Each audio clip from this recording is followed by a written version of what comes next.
தாய் தமிழ் உறவுகள் அனைவருக்கும் வணக்கம். நான் உங்கள் குணாஜி. இந்த பதிவு கர்நாடக முதல்வர் மாண்புமிகு ஐயா டி.கே. சிவக்குமார் அவர்களுக்கு கர்நாடக பகுதியிலே கடந்த 3 நாட்கள் முன்பு மான் வேட்டையாடப்படுவதாக என்று சொல்லி 3 தமிழர்களை சுட்டு படுகொலை செய்த இந்த அரசு ஏன் இப்படி செய்தது என்று பத்திரிகையாளர்கள் மாண்புமிகு முதல்வரிடம் கேட்கிற பொழுது கர்நாடக அரசு நிர்வாகத்திடம் தமிழ்நாடு அரசு எந்த காரணத்தை கொண்டும் தலையிடக்கூடாது என்று சொல்வதற்கு இவர் யார்? அப்போ திட்டமிட்ட ஒரு படுகொலை நடத்தி இருக்கிறார்கள். இதற்கு முதல் குற்றவாளி A1 அகீஷ் கர்நாடகத்தினுடைய முதல்வர் மரியாதைக்குரிய டி.கே. சிவக்குமார் அவர்களே, உங்களுக்கு தான் முதல் குற்றவாளி.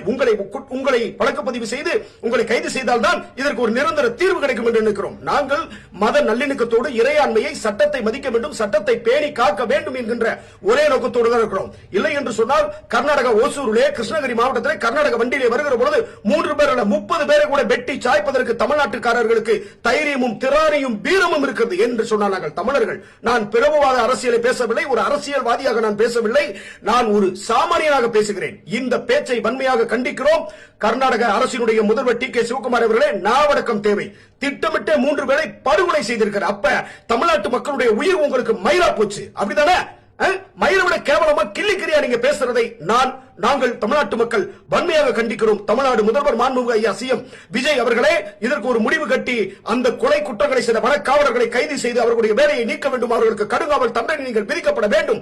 இல்லை என்று சொன்னால் தொடர்ச்சியாக தமிழ்நாட்டு மக்களை அவர்கள் சுட்டுக் கொண்டு கொண்டே இருப்பார்கள்.